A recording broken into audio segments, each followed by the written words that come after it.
es Marcos, de Barcelona, pero podría ser cualquiera, en cualquier otra parte. Se va a encontrar con algo que ocurre cada día en oficinas y hogares de todo el mundo.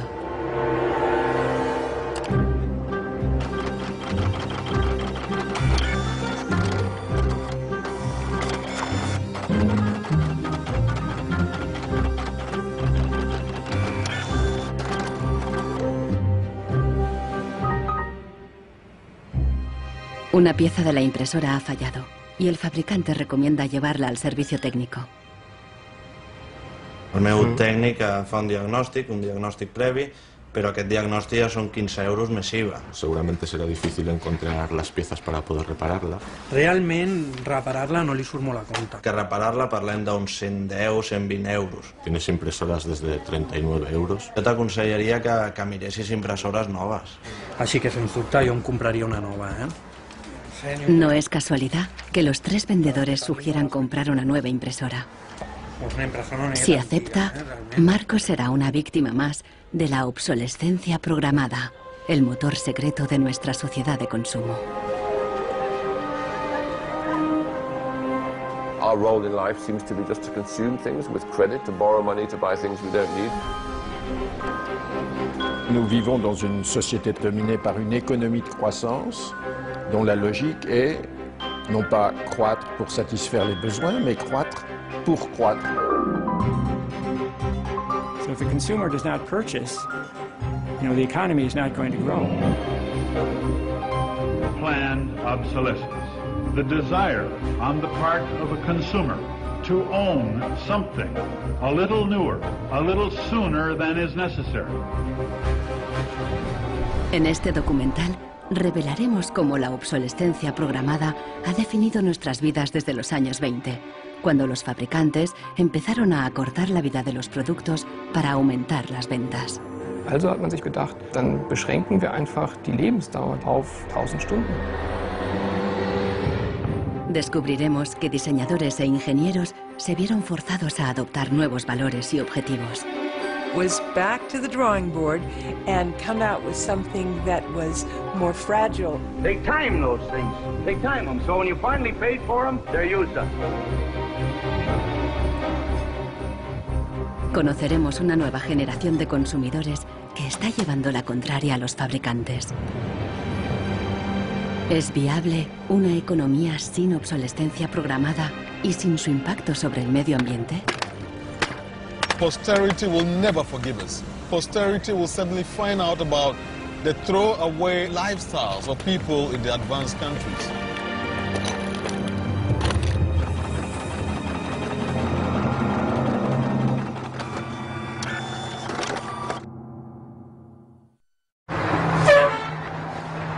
Welcome to Livermore, California, home of the longest burning light bulb in the world. My name's Lynn Owens, and I am chairman of the Light Bulb Committee. It was in 1972 when we discovered that the light bulb that was hanging in the fire station was a significant light bulb.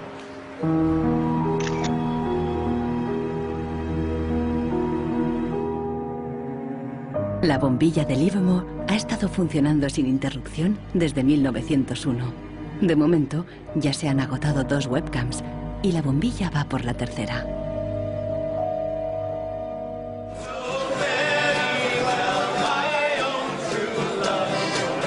En 2001, cuando la bombilla cumplió un siglo, Livermore organizó una gran fiesta de cumpleaños al estilo americano. I think we were hoping if we would get 200 people, we'd be happy, and we ended up with 800 or 900 people showing up. One nation, under God, indivisible, with liberty and justice. Do you think that anybody would sing happy birthday to a light bulb? Well, we didn't think they would, but they did.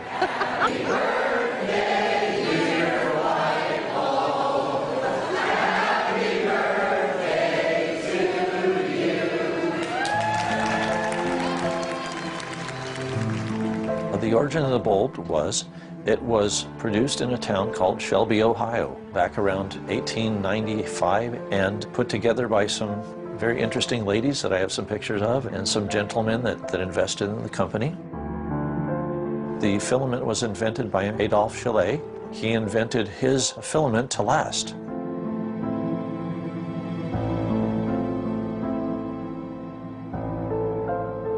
Why does his filament last? I don't know. It's a secret that he made and that died with him. La fórmula para un filamento de larga duración no es el único misterio en la historia de las bombillas. Un secreto mucho mayor es cómo y por qué este humilde producto se convirtió en la primera víctima de la obsolescencia programada. Weihnachten 1924 war ein ganz besonderer Tag.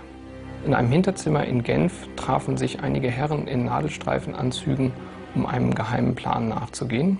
Sie gründeten das erste weltweite Kartell, das sich zum Ziel setzte, die Glühbirnenproduktion der gesamten Länder zu kontrollieren und den Kuchen namens Weltmarkt unter sich aufzuteilen. Dieses Kartell hat den Namen Phoebus. Phoebus incluía a los principales fabricantes de bombillas de Europa y de Estados Unidos, e incluso de lejanas colonias en Asia y África. Das Ziel ist gewesen, Patente auszutauschen, die Produktion zu kontrollieren und vor allem aber den Verbraucher zu kontrollieren. Es ist umso besser für diese Firmen, wenn der Verbraucher regelmäßig Glühlampen kauft, und wenn die Glühlampen lange brennen, ist das ein ökonomischer Nachteil. En un principio, la meta de los fabricantes era una larga vida para sus bombillas.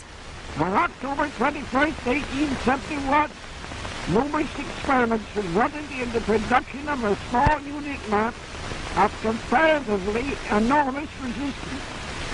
The filament being under conditions of great stability after the result. En 1881, Edison puso a la venta su primera bombilla. Duraba 1500 horas. En 1924, cuando se fundó el cártel Phoebus, se anunciaban con orgullo 2500 horas de vida útil y los fabricantes destacaban la longevidad de sus bombillas. Also hat man sich bei Phoebus gedacht, dann beschränken wir einfach die Lebensdauer dieser einzelnen Glühbirnen auf 1000 Stunden. 1925 wird ein entsprechendes Komitee gegründet, das 1000 Hour Life Committee, was sich zum Ziel setzt, auf technischer Basis die Lebensdauer der Glühlampen auf diese Brenndauer zu beschränken.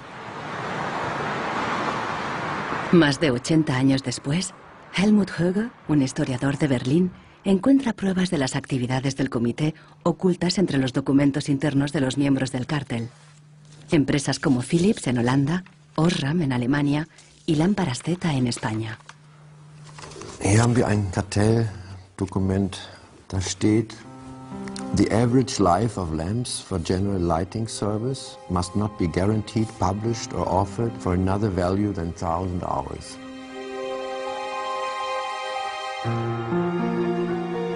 Presionados por el cártel, los fabricantes realizaron experimentos para crear una bombilla más frágil que cumpliera con la nueva norma de las 1000 horas.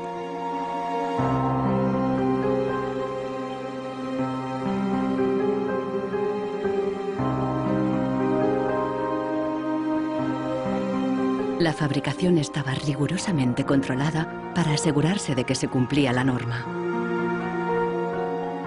Eine Maßnahme bestand beispielsweise darin, einen Prüfstand zu errichten, in dem viele kleine Sockel zu finden sind, in die dann wiederum einzelne Exemplare aus verschiedenen Produktionsreihen eingeschraubt wurden, und Firmen wie Osram haben dann genauestens protokolliert, wie lange diese Lampen brannten. Phoebus creó una complicada burocracia para imponer sus reglas. Los fabricantes eran multados severamente si se desviaban de los objetivos marcados.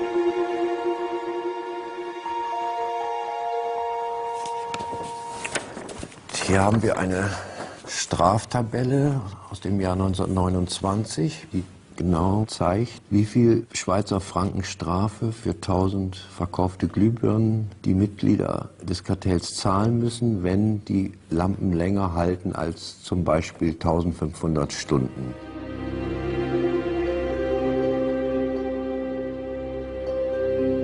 A medida que la obsolescencia programada surtía efecto, la vida útil empezó a caer. En solo 2 años pasó de 2.500 horas a menos de 1.500.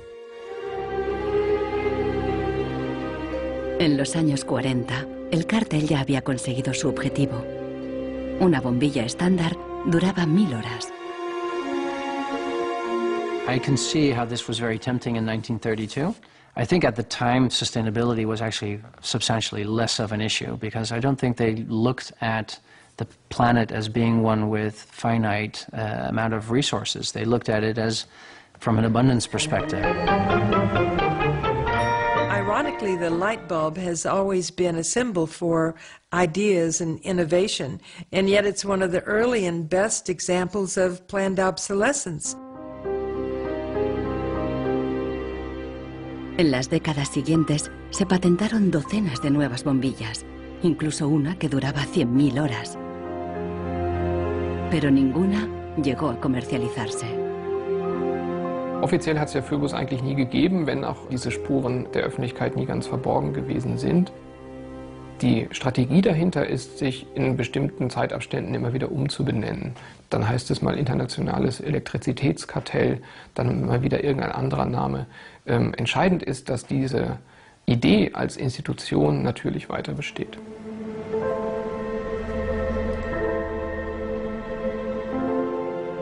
En Barcelona, Marcos ha ignorado el consejo de los vendedores de reemplazar la impresora.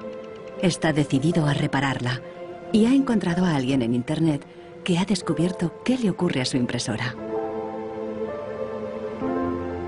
It's the dirty little secret of inkjet printers. I tried to print a document and it said parts inside your printer require replacement, so I decided to do a little servicing of my own. Hello, Marcos. I got your message. Marcos ha contactado con el autor del video. How are you? I looked into it, and it turns out that there's a thing in the bottom of the printer called a waste ink reservoir.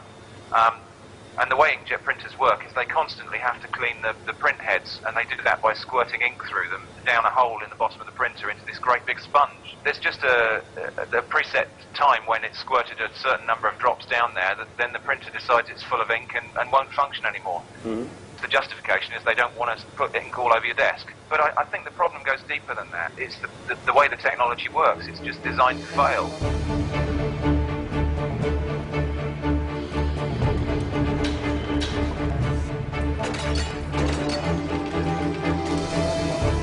La obsolescencia programada surgió al mismo tiempo que la producción en masa y la sociedad de consumo. The whole issue with products being made to last less long is part of a whole pattern that began in the Industrial Revolution when the new machines were producing goods so much more cheaply, which was a great thing for consumers, but consumers couldn't keep up with the machines. There was so much production. Ya en 1928, una influente revista de publicidad advertía: un artículo que no se desgasta es una tragedia para los negocios. De hecho, con la producción en masa bajaron los precios y los productos fueron más asequibles. La gente empezó a comprar por diversión más que por necesidad. La economía se aceleró.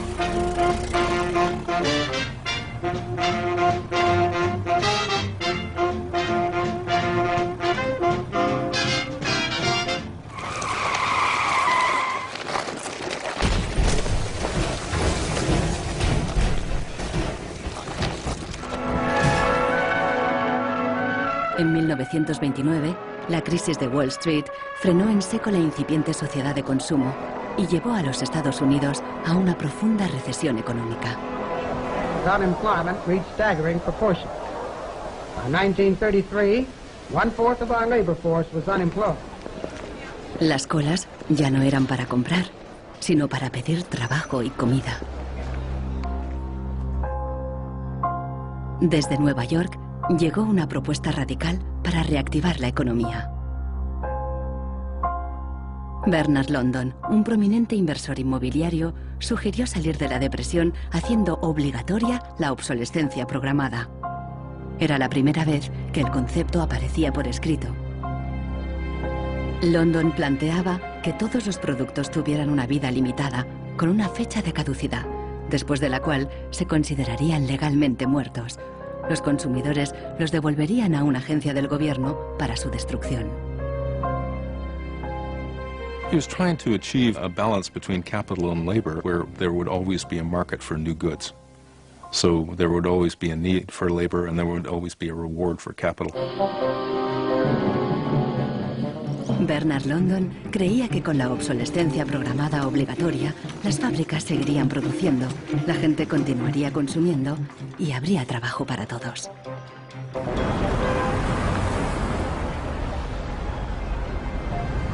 Giles Slade está en Nueva York para saber más sobre la persona que hay detrás de la idea.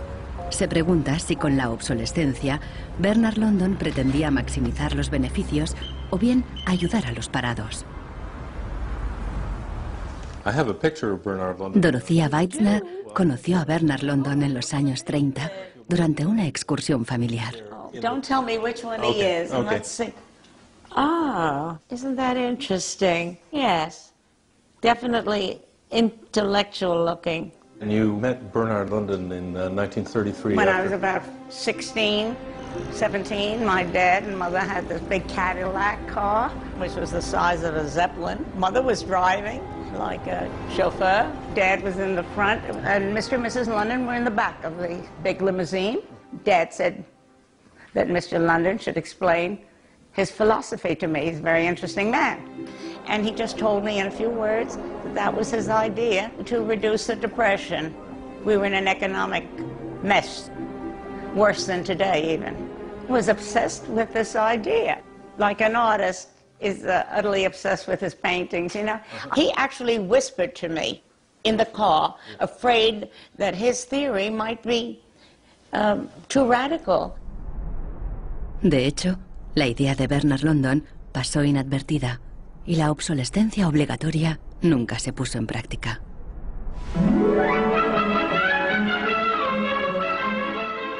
Veinte años más tarde, en los años 50, la obsolescencia programada resurgió, pero con un giro crucial. Ya no se trataba de obligar al consumidor, sino de seducirle. Planned obsolescence. The desire on the part of a consumer to own something a little newer, a little better, a little sooner than is necessary. We certainly in America and by now... Esta es la voz de Brooks Stevens, el apóstol de la obsolescencia programada en la América de la posguerra. Este elegante diseñador industrial creó desde electrodomésticos hasta coches y trenes, contando siempre con la obsolescencia programada. A tono con la época, los diseños de Brooks Stevens transmitían velocidad y modernidad. Hasta su casa era inusual. This is the home that my father designed and that I grew up in. When it was being built out in the suburbs, everybody thought it was going to be the new Greyhound bus station because it did not look like a traditional home.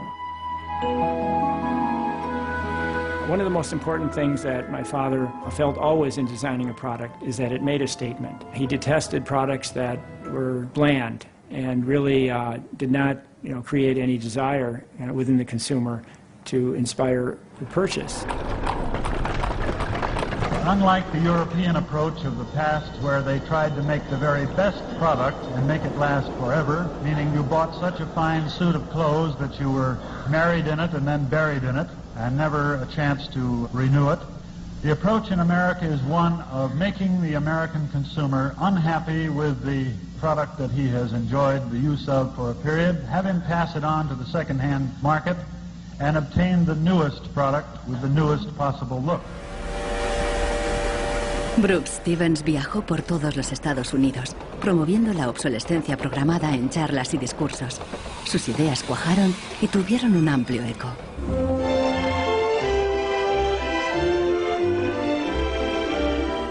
Women and men alike are increasingly interested in the look of things. They eagerly give their attention to what's new and beautiful and advanced. El diseño y el marketing seducían al consumidor para que deseara siempre el último modelo. My father never designed a product to intentionally fail or become obsolete for some functional reason in a short period of time. Planned obsolescence is absolutely at the consumer's discretion. No one is forcing the consumer to go into the store and purchase a product. They go in under their own free will. That's their choice.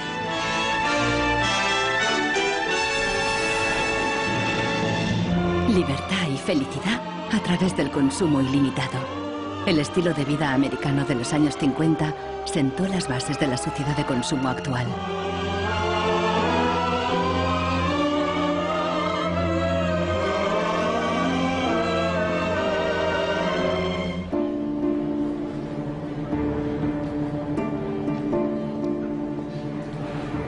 See, without planned obsolescence, these places wouldn't exist.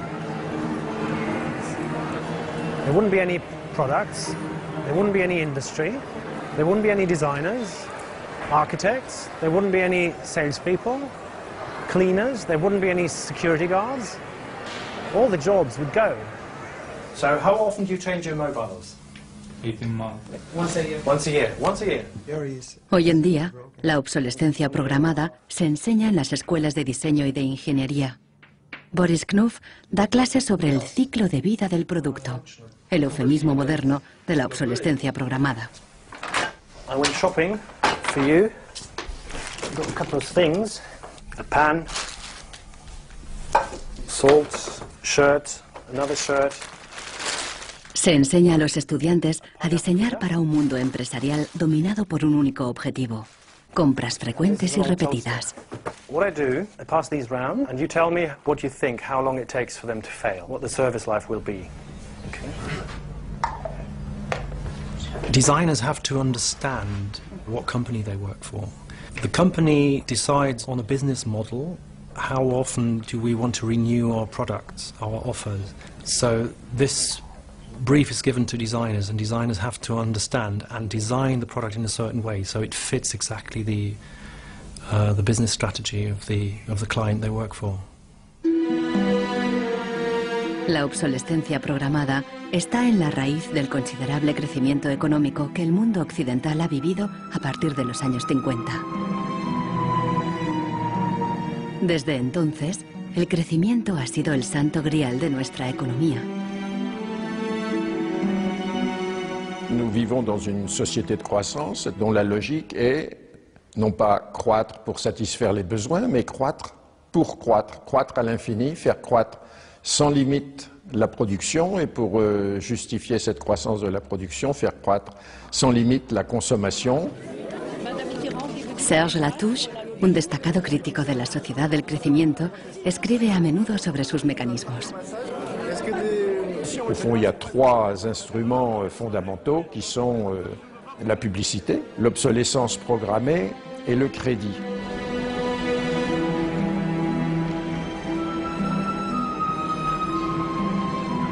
In the last generation or so, our role in life seems to be just to consume things with credit, to borrow money to buy things we don't need. That makes no real sense to me at all. Los críticos de la sociedad del crecimiento alertan de que no es sostenible a largo plazo, porque se basa en una contradicción flagrante. Celui qui croit qu'une croissance infinie est compatible avec une planète finie est soit un fou, soit un économiste. Le drame, c'est qu'au fond, nous sommes tous des économistes maintenant. Why is it that a new product is created every 3 minutes somewhere in the world? Is this necessary? I think a lot of people have realized that things need to change when they're being told by politicians to go shopping or to start consuming as the best way to restart the economy. On peut dire qu'avec la société de croissance, on est embarqué dans un bolide qui désormais manifestement n'a plus de pilote, qui va à toute allure et dont on peut prévoir le destin qui est soit de se fracasser contre un mur, soit de sombrer dans un précipice.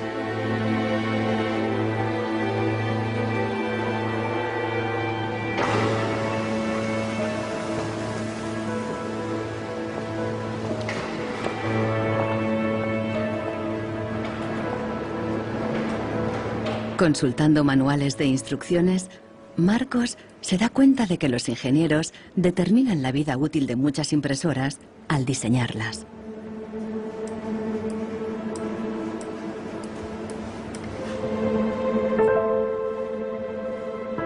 Lo consiguen colocando un chip dentro de la impresora.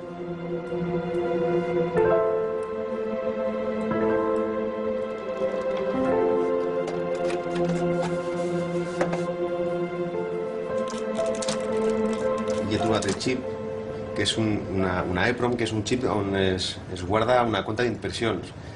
I quan s'arriba a una determinada compta és quan es bloqueja la impressora i deixa d'imprimir.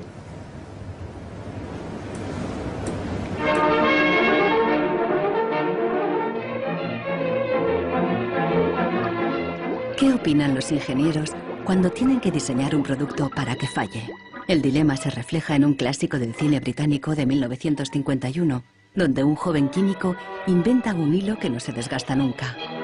El químico cree que ha conseguido un gran progreso.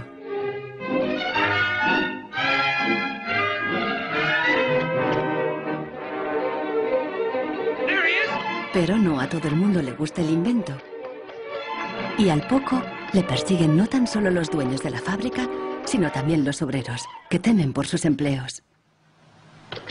Well, that's really interesting, and it reminds me of something that actually happened in the textile industry.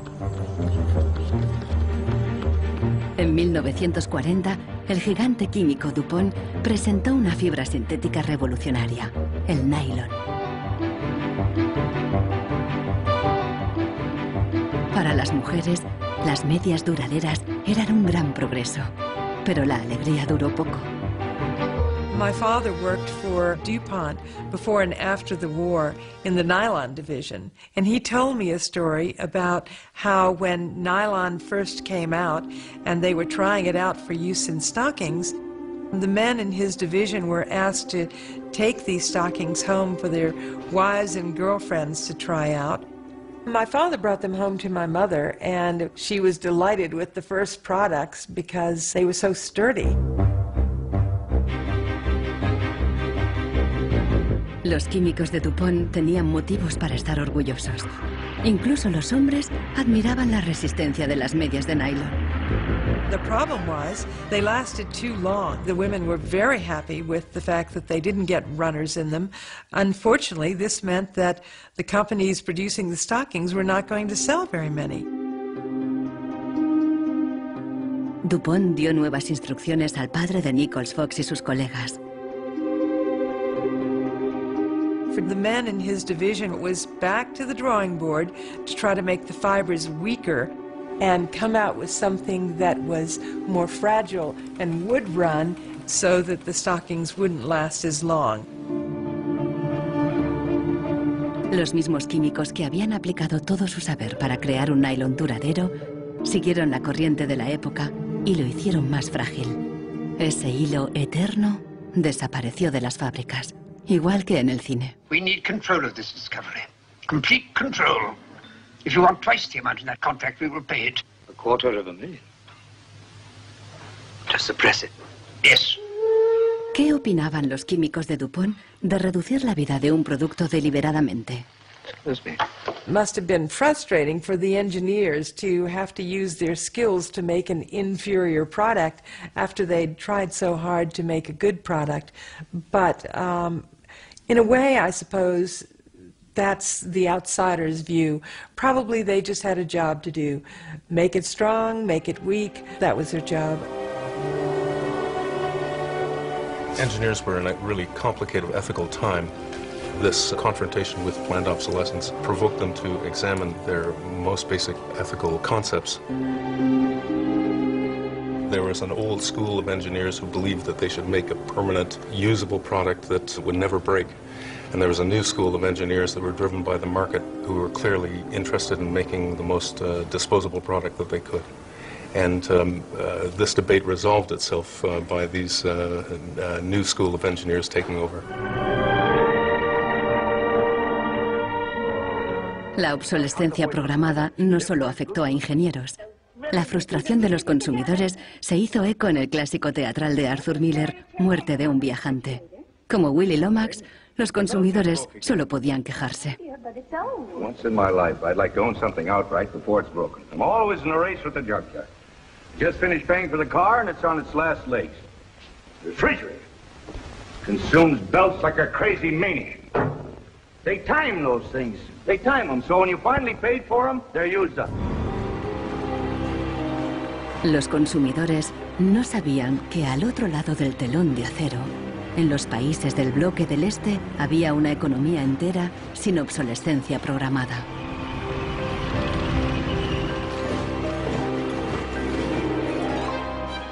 La economía comunista no se basaba en el libre mercado, sino que estaba planificada por el Estado.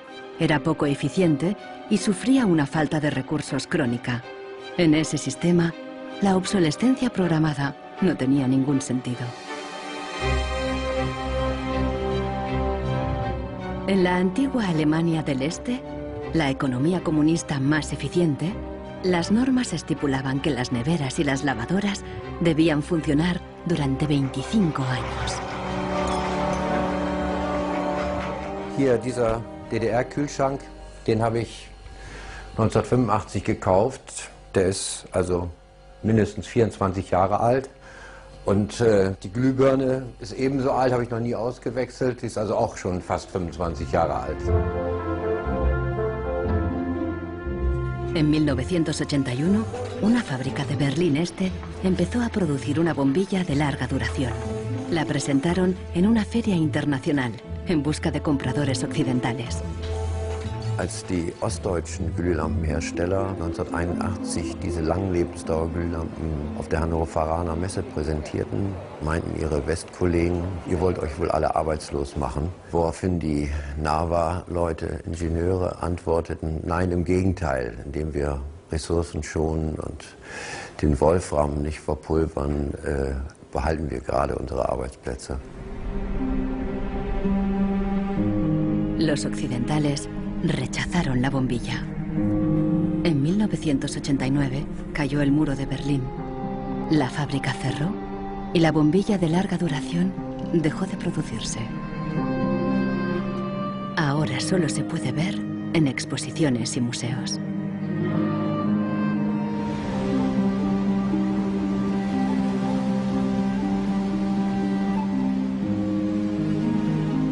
Veinte años después de la caída del muro de Berlín, el consumismo desenfrenado se da tanto en el este como en el oeste.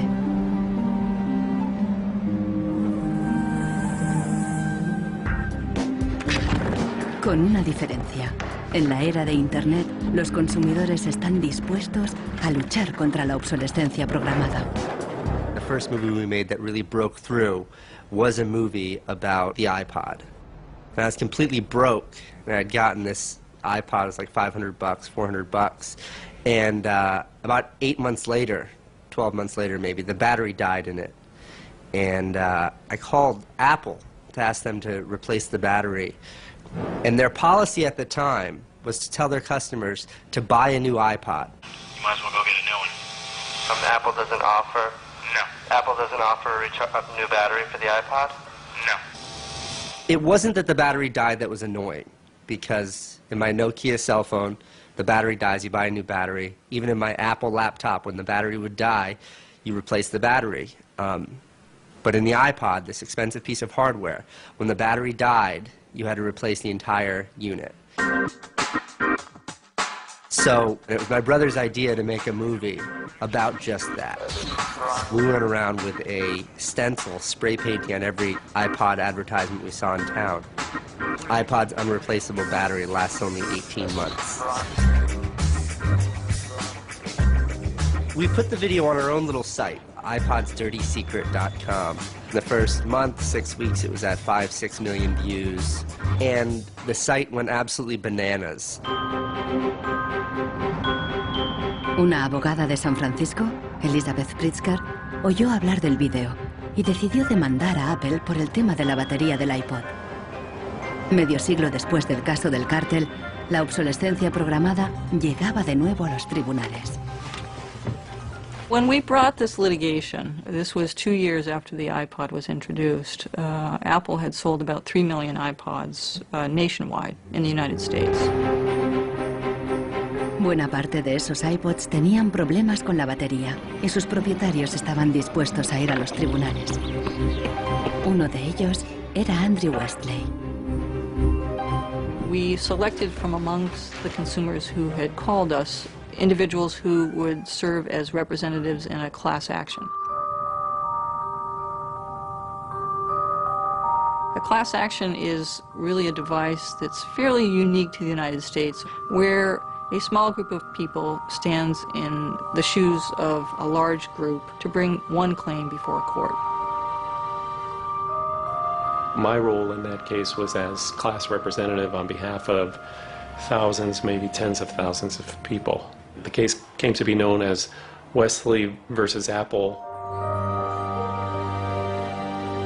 When my friends and family learned that this was a major case, they thought I was, becoming a radical. Here I am going to sue. I was the next Erin Brockovich. En diciembre de 2003, Elizabeth Pritzker presentó la querella ante el Tribunal del Condado de San Mateo, a un tiro de piedra de la sede central de Apple. We asked Apple for a number of technical documents regarding the battery life in the iPod, and we received a lot of technical data about the battery design, about the testing of the battery, and learned through that discovery that the type of the lithium battery that was contained within this iPod was designed, by design, to really only have a short period of life. I do think that Apple's development of the iPod was intended to be one of planned obsolescence. Después de meses de tensión, las dos partes llegaron a un acuerdo. Apple creó un servicio de recambio y prolongó la garantía a 2 años. Los querellantes recibieron una compensación. One thing that really bothers me personally is that Apple really promotes itself as a young, hip, forward-thinking company, and for a company like that not to have a good environmental policy that allows consumers to return products for proper recycling and disposal really is really counterintuitive and counter to their message.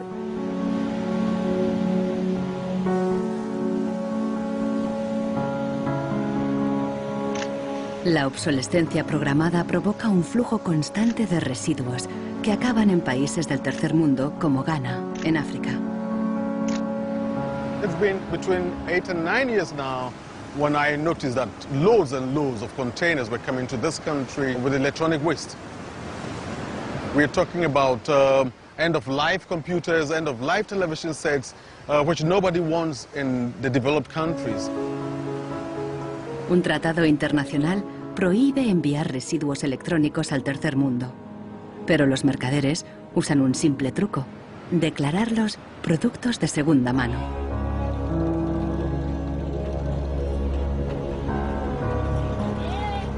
Más del 80% de los residuos electrónicos que llegan a Ghana no se pueden reparar y acaban abandonados en vertederos por todo el país.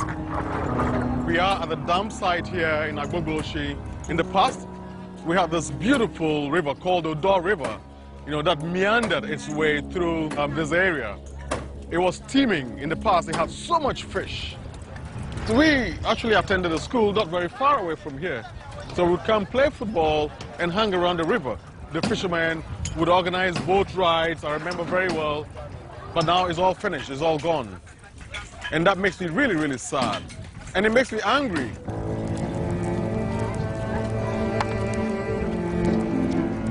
Hoy en día, aquí no hay niños jugando después de clase. En su lugar, jóvenes de familias pobres vienen a buscar chatarra. Queman la funda de plástico de los cables para obtener el metal que llevan dentro.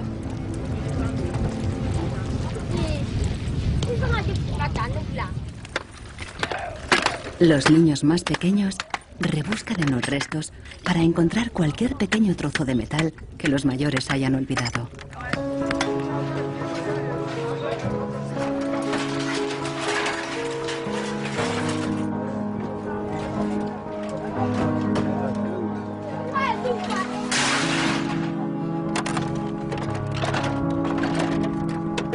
Those behind the shipment have said that, well, we're trying to bridge the digital divide between Europe, America, and then the rest of Africa and Ghana, of course.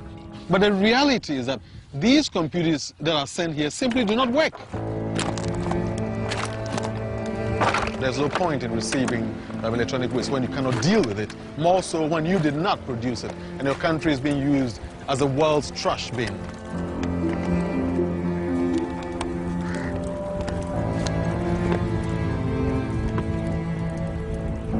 The trash that for so long in the industrial age has been hidden from view is now coming into our lives, and we can actually no longer easily avoid it. The waste economy is reaching its last legs because they don't physically have anywhere else to put the waste. I think in the course of time, we've come to realize that the planet that we're living on cannot sustain that forever. There's a limit to natural resources, and there's a limit to energy resources that we have. Posterity will never forgive us. Posterity will suddenly find out about the throwaway attitudes, the throwaway lifestyles of people in the advanced countries. Gente de todo el mundo ha empezado a actuar contra la obsolescencia programada. Mike Anane lucha desde el final de la cadena. Ha empezado recopilando información. This is where I keep the e-waste that have asset tags or property tags. This says Amu Center Nordvest Zeeland. It's from Denmark. This is from Germany, sent here simply to be dumped. Westminster College. Apple should know better. It's a company that claims to be so green. There's a lot of Apple products that are being dumped here. I have a database that contain the asset tags, the contact addresses, telephone numbers of the companies that owned the electronic waste that have been dumped in Ghana. Mike piensa convertir esta información en pruebas para una denuncia ante un tribunal. We need to take some action, some punitive measure. We need to sue people so they stop dumping e-waste in Ghana.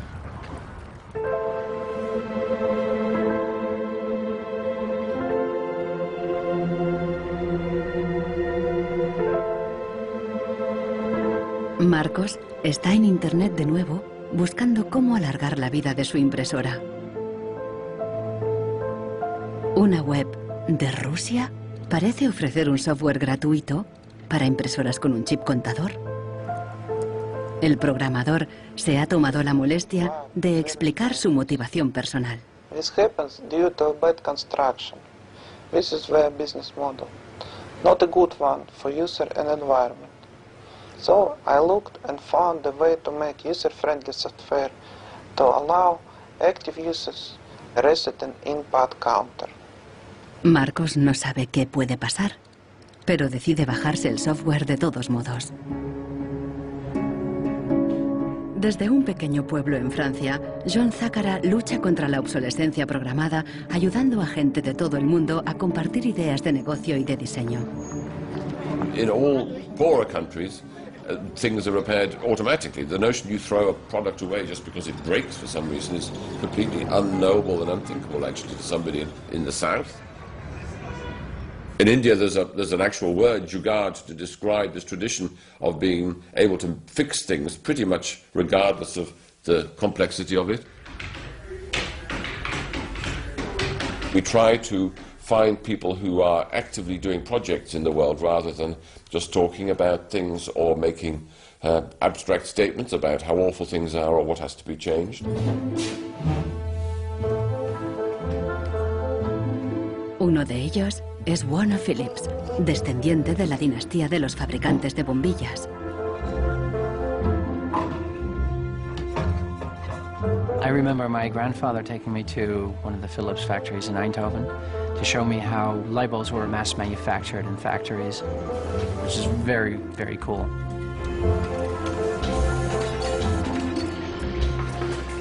Casi un siglo después del cártel de la bombilla, Warner Phillips sigue la tradición familiar, pero con una perspectiva diferente. Fabrica una bombilla LED que dura 25 años.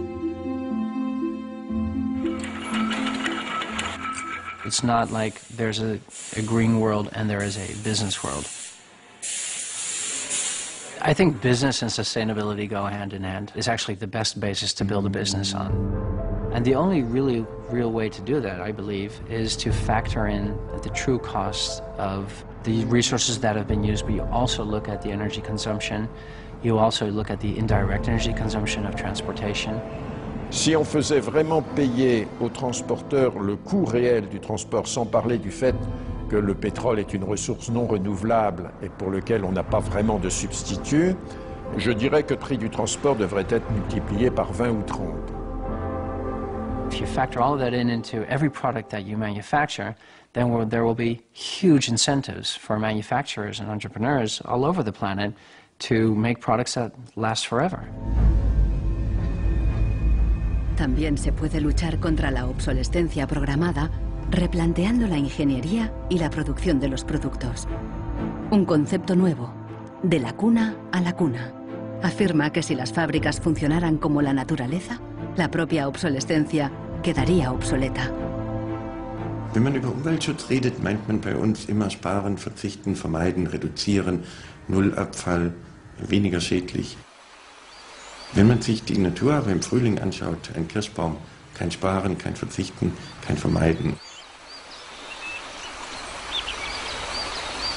El ciclo natural produce en abundancia, pero las flores caídas y las hojas secas no son residuos, sino nutrientes para otros organismos. Die Natur kennt keine Abfälle, sondern sie kennt nur Nährstoffe. Braungart cree que la industria puede imitar el ciclo virtuoso de la naturaleza. Y lo demostró al rediseñar el proceso de producción de una fábrica textil suiza. Wenn man zum Beispiel einen Stoff hat dazu, ein Sofa damit bezieht oder ein Stuhl, dann sind die Zuschnitte, was man abschneidet, so giftig, dass es als Sondermüll entsorgt werden muss. Braungart descubrió que la fábrica usaba, por inercia, cientos de tintes y productos químicos altamente tóxicos. Para fabricar los nuevos tejidos, Braungart y su equipo redujeron la lista a solo 36 sustancias, todas biodegradables. Wir suchen jetzt alle Zutaten raus, dass man sie auch essen könnte. Das heißt, Sie können die klein schneiden und in Müsli packen, wenn Sie wollen. Wenn man eine Müllgesellschaft hat, ist jedes kurzlebige Produkt natürlich ein Müllproblem. Wenn es aber eine Gesellschaft ist, die Nährstoffe macht, ist jedes kurzlebige Produkt wieder eine Chance, etwas Neues zu machen. Para los críticos más radicales de la obsolescencia programada, no basta con reformar los procesos productivos. Quieren replantear nuestra economía y nuestros valores. C'est une vraie révolution. C'est d'abord une révolution culturelle, parce que c'est un changement de paradigme, c'est un changement de mentalité. Esta revolución se llama decrecimiento. Serge Latouche viaja de charla en charla explicando cómo abandonar la sociedad de crecimiento definitivamente. La décroissance, c'est un slogan provocateur qui a pour fonction de rompre avec le discours un peu euphorisant de la croissance possible, infinie, soutenable, et donc pour marquer la nécessité de changer de logique. L'essentiel du programme, en quelque sorte de la décroissance, tient en un mot réduire. Réduire notre empreinte écologique, réduire nos gaspillages, notre surproduction, notre surconsommation.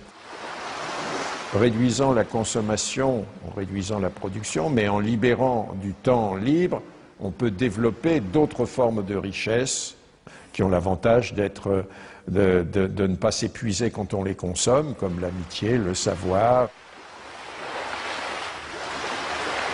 We increasingly rely on objects to give us a sense of self-esteem and identity. It's partly the consequence of the breakdown of things that used to give us identity, like membership of a community or relationship to the land, or all sorts of soft and social things which have been replaced by consumerism.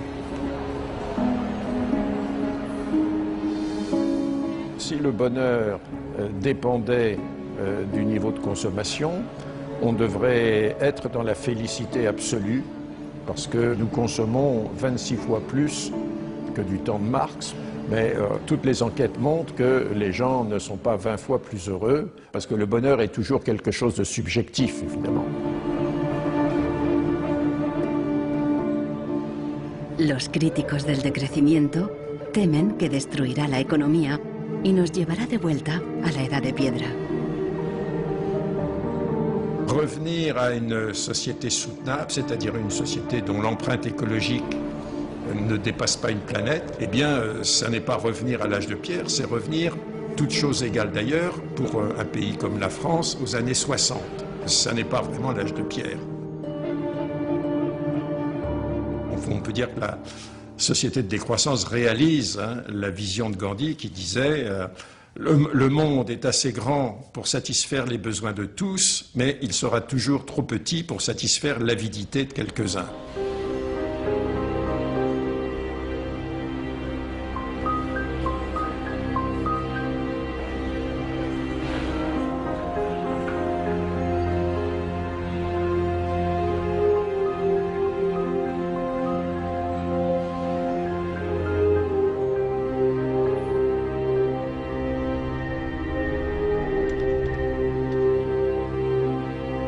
Marcos está instalando el freeware ruso en su ordenador.